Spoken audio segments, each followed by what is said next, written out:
Hello everyone အားလုံးပဲမင်္ဂလာပါ No Daily တင်မှာကြိုဆိုလိုက်ပါတယ်ဒီနေ့ဗီဒီယိုမှာတော့ကိုယ့်ရဲ့နေ့စဉ်ဘဝမှာအားရနေကုန်ခန်းပြီးစိတ်သက်သာနေတဲ့အခါမှာကိုဘယ်လိုပြန်ပြီး motivate လုပ်ယူလို့ရမလဲဆိုတဲ့ထိရောက်တဲ့ DFU set မသက်လေးချက်ကိုမျှဝေပေးထားပါတယ်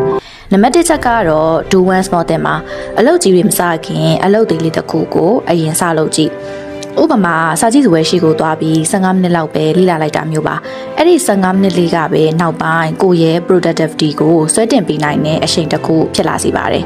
ကဲဒုတိယချက်ကတော့ feed on fight ပါတချို့ရက်တွေမှာဘာမှလုပ်ချင်စိတ်မရှိပဲကိုအပြစ်တင်မိတတ်ကြတယ်စိတ်ညစ်နေရဲဆိုရင်အဲ့ဒီစိတ်ကိုလက်ခံလိုက်ပါလက်ခံလိုက်တာနဲ့စိတ်ဖိစီးမှုတွေတဝက်လောက်လျော့ကျသွားပါလိမ့်မယ်ခံစားချက်ကိုလက်ခံပြီးမှတည်ငြိမ်တဲ့ခွန်အားနဲ့ရှေ့ဆက်တာဟာစိတ်ကိုပို့ပြီးတော့တက်တာစေပါတယ်တတိယမြောက်ချက်က understand your why မှာငါဘာကြောင့်ဒီຢာတွေကိုလုံးနေရတာလဲဆိုတဲ့ရည်ရွယ်ချက်ကိုပြန်တွေးပါကိုယ့်ရည်မှန်းချက်နဲ့ပတ်သက်တာကိုပြန်စဉ်းစားပြီးအမှတ်ရတာကကိုတတိပေးတဲ့အနေနဲ့စိတ်ကိုတွန်းအားတစ်ခုဖြစ်စေပါတယ်အထူးသဖြင့်လမ်းပြောင်းနေတဲ့အချိန်ဒါမှမဟုတ်လက်လျှော့ချင်နေတဲ့အခါမျိုးမှာဆိုရင်ကိုယ့်ရဲ့ why ကိုတစ်ခါလောက်ပြန်တတိရပေးပါ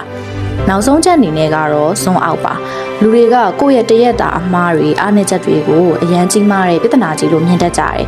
ဒါပေမဲ့ဒီနေရာမှာဇွန်အောင်ဆိုတဲ့ရှုထောင့်နည်းလမ်းကိုသုံးရပါမယ်။ဇွန်အောင်လုပ်တယ်ဆိုတာကအသေးစိတ်ချက်လက်တွေကိုပဲအာရုံစိုက်နေတာမျိုးမဟုတ်ပဲနဲ့စိတ်ကိုခဏ reset လုပ်တာကိုဆိုလိုတာပါ။ဒီတော့ဇွန်အောင်လုပ်ပြီးစိတ်ကိုဖြေလျှော့ကြည့်လိုက်ပါ။ခဏလေးနာပြီးတက်တောင့်တက်တာနဲ့ပြန်စားလိုက်ပါ။ဒါကပဲ motivation ပြန်ရစေမယ်အကောင်းဆုံးနည်းလမ်းပါပဲ။ကဲဒီတော့နောက်တစ်ခါကိုယ့်ရဲ့ energy တွေကုန်ခန်းပြီးလက်လျှော့ကျင်လာတဲ့အခါ motivation ပြန်ယူဖို့စိတ်ပိုင်းဆိုင်ရာနည်းလမ်းလေးမျိုးဖြစ်တဲ့ဒီ DFU set မသက်လေးကိုတတိယပြီးလက်တွေသုံးချကြည့်လိုက်ရအောင်နော်